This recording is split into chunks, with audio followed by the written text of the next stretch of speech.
Pekný deň vám prajem. Primitívni poslanci, primitívne zákony, chorý systém, choré zákony. Nezaplať dane a zavrú ťa, pretože je to trestný čin.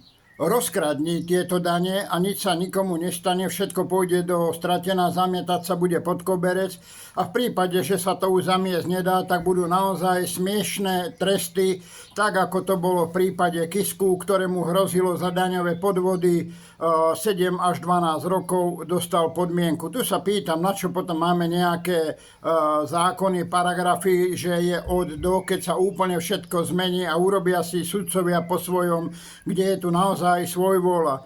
Obrazne povedané, keď má ísť do dieslaku nafta, tak tam dám naftu a nie dám tam benzín. A rovnako, ak tu hrozilo niekomu 7 až 12 rokov dostane podmienku, tak tu vidíme, ako fungujú tieto naše zákony.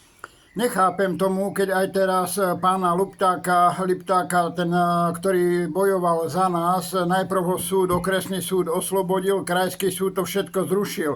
Tak potom, aké sú tu rozsudky, že jeden to vidí tak, druhý onak, alebo je to naozaj chore?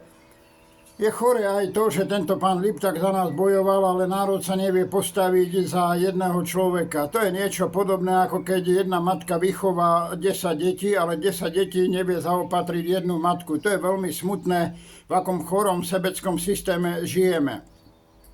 Rovnako aj tá Roštová, ktorá dostala takisto smiešný trest, pretože jej hrozilo 15 rokov, dostala podmienku a ukradla, rozšafárila 140 000 alebo 150 000 a dostala naozaj smiešnú podmienku, vlastne pokutu vo výške 10 000 eur.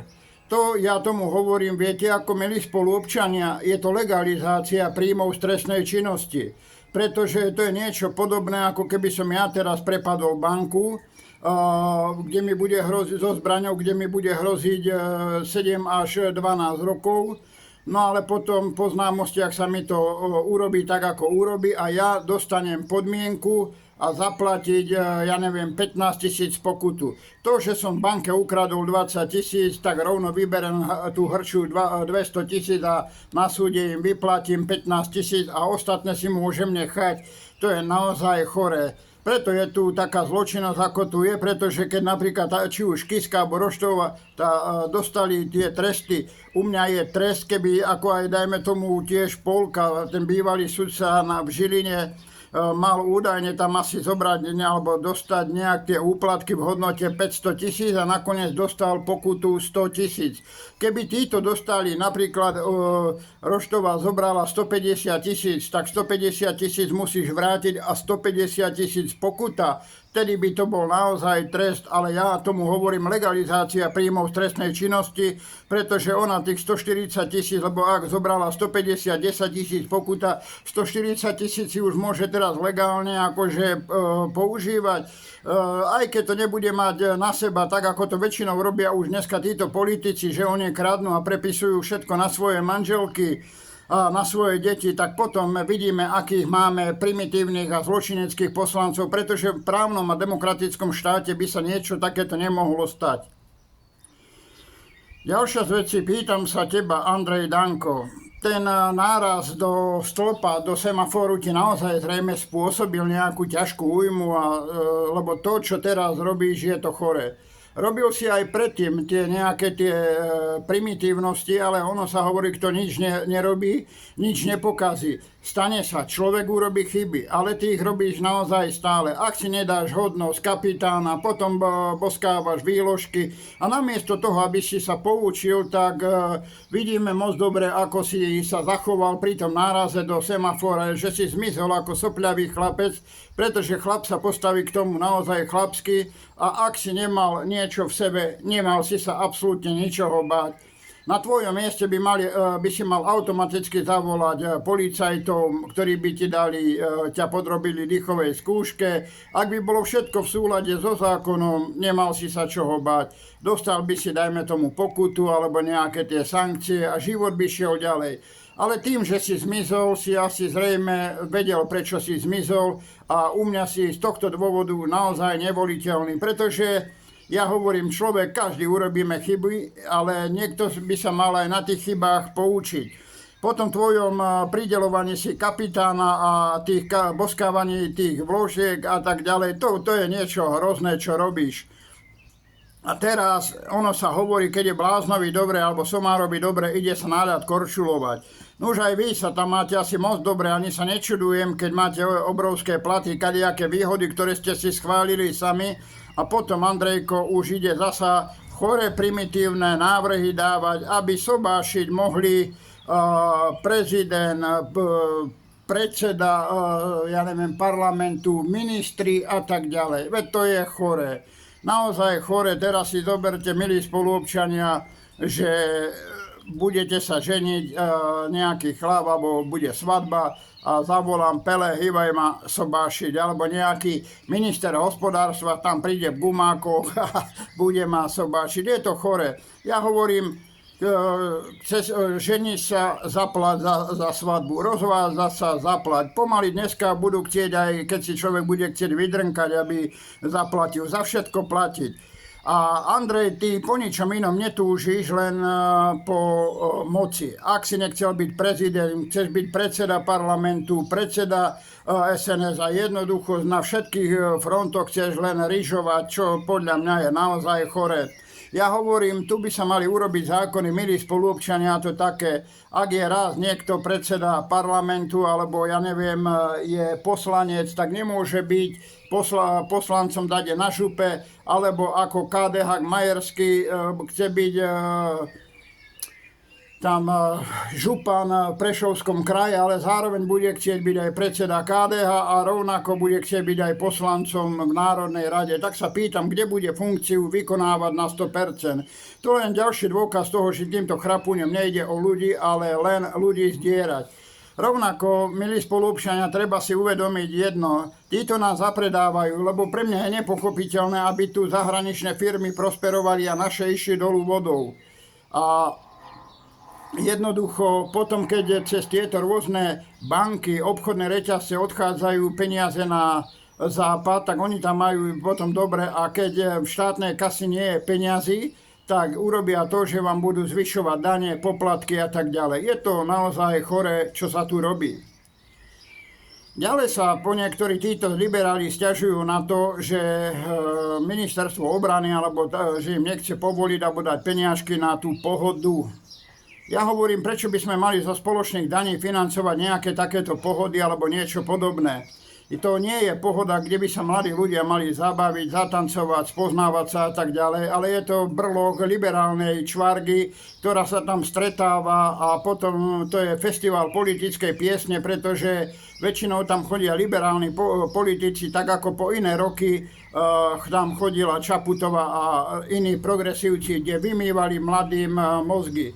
Je tam potom aj kriminalita, krádeže, drogy a tak ďalej. Mne normálne išlo vystreliť dekel, keď tam jeden sa primitív vyjadril, že ohľadom tej kriminality, že je tam drobná kriminalita a drogy, keď tak to je, že len tak nájdu u niekoho, ktorý má pre vlastnú spotrebu.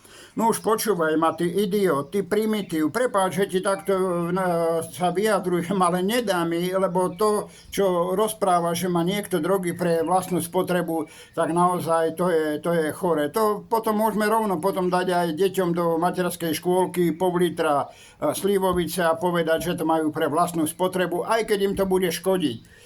Takže ako môže mať pre vlastnú spotrebu? Drogy nie sú voľne dostupné, že si ich kúpim v obchode. Musí ich od niekoho kupovať. Čiže on kryje trestnú činnosť, lebo ja hovorím, kde je konzument, tam je dealer a kde je dealer, tam je aj výrobca. Čiže je to organizovaná zločinecká skupina. Ak si budem sám vyrábať drogy a zároveň tvrdiť, že to mám pre vlastnú spotrebu, mali by ma takisto rovnako trestne stíhať pre výrobu drog. Takže tu vidíte, ale čo čakať od takýchto primitívnych, keď ako Matovič vybľakuje vraj, že tam chodia svetovaní do parlamentu, tak tiež páchajú tu nejakú trestnú činnosť, lebo ak je to pravda, že po niektorí poslanci sú tam nabumbaní drogami, no tak potom tiež takto isto páchajú trestnú činnosť. Rovnako je pre mňa nepochopiteľné, keď tú Plačkovú obvinili z drogovej trestnej činnosti. Začali voči nej trestné stíhanie, že predávala drogy, držala a tak ďalej.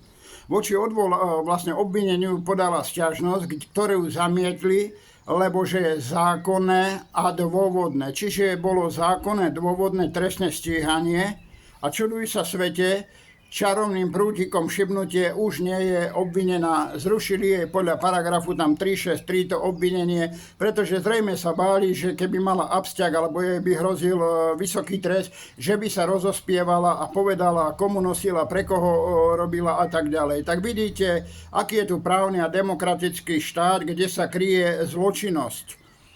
Ale ako Kaliňák povedal, korupcia na najvyšších miestach nie je. Rovnako ma šokoval aj Tibor Gašpar, ktorý tej jednej relácii, keď hovoril o Lojzovi Hlinovi, vo veľa veciach mal pravdu, ale čo ma zarazilo jeho veta, dám vám link pod týmto mojim videom, keď povedal, že Hlina, ten sa tam niekoho zamuroval a nebyť vysoko postavených vplyvných ľudí, tak by ho trestne stíhali. Ale oni mu to akože zahladili. Takže ja sa pýtam, toto je naozaj právny alebo mafiánsky štát? Dám vám link pod týmto mojím videom a pozrite si slova tohto Tibora Gašpara, kde sa vyjadril na adresu Hlinu, že keď sa tam mal zamurovať alebo niekoho zamurovať, že obmedzovať osobnú slobodu a tak ďalej, tak niekto vplyvný mu vybavil, aby nebol trestne stíhaný. Takže tu vidíte, o čom to je. Ešte raz opakujem, Kaliňák tvrdí, že korupcia a rodinkárstvo a tak ďalej nie je na najvyšších miestach a potom Tibor Gašpar povie, že Hlinovi niekto vybavil, aby nebol trestne stíhaný. Takže tu si urobte potom svoj názor na to, akých máme politikov, že je to jedna banda popreplietaná jeden cez druhého. Ten kadehák majerský, ten Lucifer, ktorý vodu káže, víno pije, ktorý sa vyjadril v minulosti na progresívcov, že je to pliaga, s pliagou sa dal tento kresťan dokopy, hovoril, že keď ten Šmilňák nafúkal a zrazil tú stranu, že každý musí niesť tú politickú zodpovednosť a odstúpiť. Takže vidíme, ako odstúpil, že naďalej tam kšeftuje a teraz mal vybavený kšeft s Národnou radou, kde dostal okolo 38 000. Takže takýchto ľudí len upratávajú na teplé miestečka, aby zišli z očí, zídu z mysle, tak ako aj pedofila Heráka, ktorý bol obvinený za čias Matovičovej vlády, že tam zneužíval maloleté dievčatá, znásilňoval a tak ďalej, tak ho rýchlo stiahli z parlamentu, ale do dnešného dňa nie je odsúdený a ťahá sa to. Rovnako aj Lajča, ktorý bol u toho Epsteina na byte a sa s ním poznal, s týmto pedofilom, zrazu už tohto diplomata stiahli a je v Slovnafte, tam robí nejakého v tej dozornej rade. Je zvláštne, že vlastne v Slovnafte robil aj Spišiak, tak ja neviem, či Slovnaft je tak, aby som povedal, taký útulok pre týchto skrachovancov a teraz dokonca Kamenický chce odpustiť 400 miliónov Slovnaftu. To asi odmena za to, že im tam prichýlia týchto ľudí. To je naozaj, milí spoluobčania, chorí. Treba túto pliagu, či je to koaličná, opozičná, poslať na smetisko politických dejín, pretože ja nepotrebujem tu počúvať tie žabomyšie vojny, ktorí tu hádajú sa, kto koľko nakradol a tak ďalej. Ľubo Blaha, volil som ťa, ale si pre mňa veľkým sklamaním, robíš veľa dobrých vecí, ale tieto videjka, ktoré natáčaš, ako ty sa tešíš na súd s Matovičom, ako ho porazíš a tak ďalej, z toho ľudia nájom nezaplatia, ani nedajú dieťatku do pusy niečo jesť, jednoducho je to smiešné. Vieš, daj mi tvoj plat 20 000 a ja ti budem tvrdiť, že tráva je modrá, že v noci nesvieti mesiac, ale slnko a proste budem sa s tebou hádať, že Bratislava je hlavné mesto Japonska. Veď prečo by som sa nehádal, aj keď ma budú mať ľudia za debila, 20 000 mi cinkne, plus nejaké ešte týmito videami si budem zarábať a tak ďalej. Takže to, čo robíš, je trošičku naozaj choré, pretože keď sa tešíš a hovoríš o Matovičovi, že je blázon a že proste, že je psychopat a vyjadruje sa, že má na svedomí smrť viac ako 20 000 ľudí, tak ako ja sa pýtam, ako je možné, že takýto psychopat, ktorý pozabíjal viac ako 20 000 ľudí, nesedí v Leopoldove a sedí v parlamente. Ak je šľahnutý na hlavu, ja sa pýtam, na akej mentálnej úrovni ste vy, keď takýto mentálny chorý človek vás dokáže, ak sa hovorí ľudovo povedané, prešťať. Jednoducho, toto je len naozaj koaličná opozičná hádka na odpútávanie pozornosti od dôležitých tém, ktoré robíte poza chrbát občanom.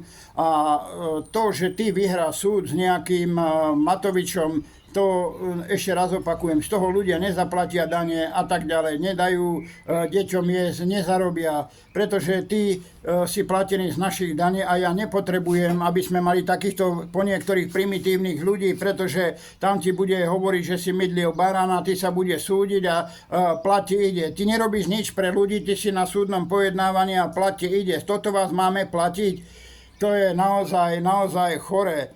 A ďalšia z vecí, keby ste si chceli s týmito hajzlami pozametať, tak by ste to urobili jedna báseň. Ono sa to vždycky dá, pretože treba upraviť jednak aj ten parlamentný poriadok, treba upraviť trestný zákon, pretože v prípade, tak ako to bolo teraz znovu, tu robíte to teátro s tým jebnutým Hlinom, ktorý mal tú nášivku, tak teraz budete pomaly 2 dni sa o tom hádať a rokovať za takéto debiliny. Naozaj sme na takéto debiliny, sme vás tam nevolili, ale aby ste robili niečo pre občanov. Ak sa chcete hádať, nech sa páči, hádajte sa po pracovnej dobe a tak ďalej. Ale to len tiež ukazuje, aká ste mentálna stoka, pretože nie, aby ste si sadli za rokovací stôl a dohadovali sa, čo ideme urobiť pre občanov, ale ideme polarizovať spoločnosť. Ono sa to dá, Ľubko, veľmi jasne urobiť.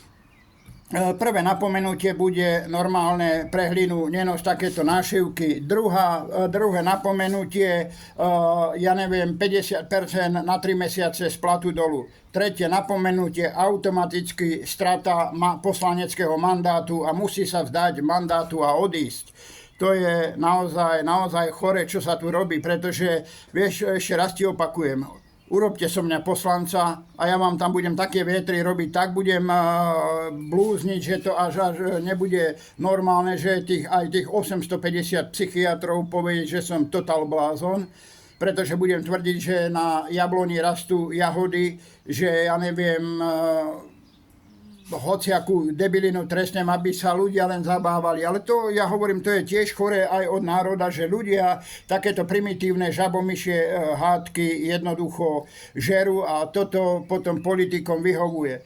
Pretože stačí urobiť, Ľubko, aj zákon alebo vydať uznesenie. Ten, kto sa nepreukáže svojim vzdelaním, že je plagiátor, musí opustiť parlament. Viete, to je, hovorím, aj niekedy jebnutý národ, pretože je preukázané, že Matovič je plagiátor, že Borisko Kollár je plagiátor, že Danko je plagiátor a takýchto ľudí volia. No to je niečo podobné, ako keby vás niekto vykradol, hej, a druhýkrát vám zazvoní a vy ho pustíte znovu. Druhýkrát vás vykradne, zazvoní vám a vy ho pustíte tretíkrát. A toto je asi aj týmto chorým národom, že toto robí, že volia dookola tých istých. Už sa nám tu tisne Riško Sulík, asi vám chýbajú tie dubajské prepité bary, alebo zrejme vám chýbajú Gajsenovci, aby ich vodil po parlamente. Ešte raz hovorím, urobte ma poslanca, cinkne mi 6 000 na účet, alebo 7-8 tisíc mi cinkne, plus si tam kamarátov, rodinných príslušníkov dám ako asistentov a bude sveta žiť. A takisto si ľudia uvedomte, čo robia. Dávajú vám 1 000 eur plat. Za 1 000 eur robíte mesačne, za rok máte 12 000. Títo politickí chrapúni koalično-opoziční teraz budú mať 3-mesačné prázdniny a keby len zarábali po 6 000 za 3 mesiace nič nerobenia, dostanú 18 000. Tak vy za rok, čo robíte 12, dostanete 12 000, oni za 3 mesiace, čo si guleváľajú, dostanú 18 000 a vy ako tupela s tým súhlasíte, volíte a tak ďalej. Jednoducho, učitelia to majú napríklad tak, že majú zmluvu na 10 mesiacov, potom na tie 2 mesiace sa musia dať na úrad práce. Takže aj títo páni poslanci, chcete byť 3 mesiace doma, nech sa páči tam na úrad práce. A nie, aby ste brali peniaze z daňových poplatníkov. Teraz, keď hovorím o tých asistentov, viete, je to choré a znovu len hovorím, budem vám to hovoriť odplúť, čo na srdci, to na jazyku. Ste obyčajní bezcharakterní chrapúni. Chrapúni, odporní, hnusní, špinaví, pretože mladé dievča, ktoré potrebovalo teraz asistenta, lebo je na vozíku, ministerstvo, alebo teda úrad sociálnych vecí ten asistenta nedal. Hlavná vec, že vy, paraziti politicky, tam máte 3 asistentov. Samozrejme rodinných príslušníkov alebo frajerky, pretože to moc dobre vieme, ako napríklad Pročko má tam svojho zaťka a tak ďalej. Proste toto sú všetko na slovo vzatí odborníci a ja sa pýtam takisto aj verejne, kto je teraz lepší účtovník, Marta Šimečková či Kiska? Kto sa lepšie vyzná v DPH? Miško Šimečka, ktorý nevie, aká je výška DPH alebo týchto živnostníkov, aké majú odvody, alebo Remišová, ktorá nevie ani výšku DPH. A takéto tupela idú tvoriť zákony a ja ich mám rešpektovať. Ešte raz vám a poviem vám to aj miliónkrát. Nikdy nebudem rešpektovať zákony, ktoré vyjdú z dielne týchto gaunerov a tupých hlav. Pretože naozaj chorému človeku nedáte asistenta, aby mohol plnohodnotne žiť, ale za to vy, chrapúni, potrebujete 3 rodinných príslušníkov a cicať na tomto. Je to naozaj choré. Choré je aj, milí spoluobčania, aj to, že keď tu nejaký zločinec gauner niečo narobí, nejaké somariny, ja neviem, ukradne, ja neviem, 500 000 a potom zmizne za hranice do Thajska, alebo kade do Afriky, kdekoľvek zmizne. Samozrejme, na to, aby sme ho dostali naspäť na Slovensko, môžeme použiť lietadla, vrtuľníky. Moc dobre vieme, ako boli títo gaunery prevláčaní ako Černák, vrtuľníkmi a tak ďalej. Na to peniaze sú. Ale keď potrebujete pomoc, lekárskú pomoc, tak nemajú na to, aby vám poslali sanitku, alebo za sanitku si musíte zaplatiť. Takže tu vidíme, aké vyjebané primitívne zákony vytvorili títo magori, pretože ľudia, vy, ktorí ste tvorili hodnoty a platili dane, tak jednoducho teraz musíte zaplatiť za sanitku. Magor, ktorý kradol, zabíjal, lúpil, vraždil, tak on má právo na vrtuľník a bezstarostnú lekárskú starostlivosť. Pretože keď je v kriminále, on môže mať, alebo nie, že môže, má právo na bezplatnú lekárskú starostlivosť a nemusí za nič zaplatiť. Je to naozaj choré, pretože tu si uvedomte, akých degešov máme tam, pretože deťom zobrali obedy zadarmo. Jeden jediný obed, aj to im zobrali. Ale kriminálnik a zločinec má právo na 3-krát denne stravu. Tak je to naozaj na zamyslenie. Teraz si zoberte, že nejaký magor zabije žene manžela, urobí z nej vdovu, z dieťatka sirotu a tá žena tej žene zoberú právo, alebo tomu dieťati právo na obed, ktoré by mal štát normálne zaplatiť. Ona musí robiť 12 hodín, aby uživila dieťatko, aby mu dala jesť, aby z jej dane zaplatili chrapúňovi, ktorý ju pripravil o manžela a otca dieťaťa, aby Degešovi zaplatili 3-krát stravu denne. Takže ja sa pýtam, kto tvorí takéto zákony? Čo podporuje? Podporujeme slušných ľudí, alebo podporujeme tu gaunerov a zločincov? Je to naozaj choré. Preto hovorím, treba jednoznačne preukázať sa psychologickými testami, vzdelaním, majetkovými pomermi, zaviesť hmotnú zodpovednosť, zrušiť výrokovú imunitu. A vám, po niektorým, ktorí si hovoríte vlastenci, aspoň neojebávajte tento národ, pretože v skutočnosti vám ide len o, tak povediac, o svoj prospech. Pretože vlastenci, ktorým naozaj záleží na národe, sa budú spájať. Na jednej strane budete hovoriť, že národ sa má spájať a vy nám ukazujete svojim konaním, ako sa rozdeľujete. Rozdelili ste sa tu na republiku, na ľudovú stranu, na Vlas, na SNS a ja neviem, 1500 vlasteneckých strán a keď máte sa spojiť, tak sa nedokážete a vykrikujete si, že ten s tým alebo hen s tým nepôjdete do vlády. Takže o čo vám ide? O vlastný prospech alebo o národ?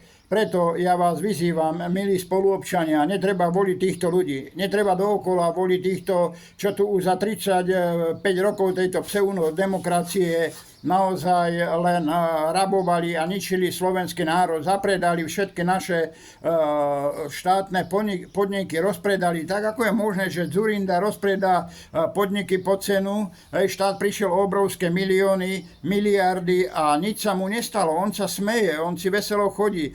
Teraz vidíte, čo urobili. Namiesto toho, aby na našej pôde, úrodnej pôde tam v Šamoríne či v Šuranoch idú stavať tam baterkáreň a viete, aká bude mzda?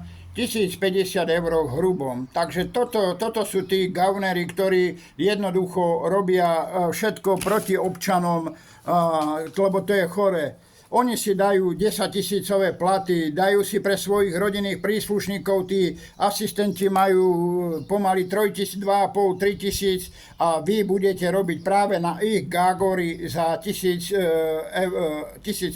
v hrubom. Koľko vám vyjde? 700-800 eur? A potom vás budú ešte zdierať, lebo musíte mať na účte, cez účty banky vás budú zdierať a tak ďalej. Ako si môže taký mladý človek zobrať hypotéku, keď dostane takýto plat?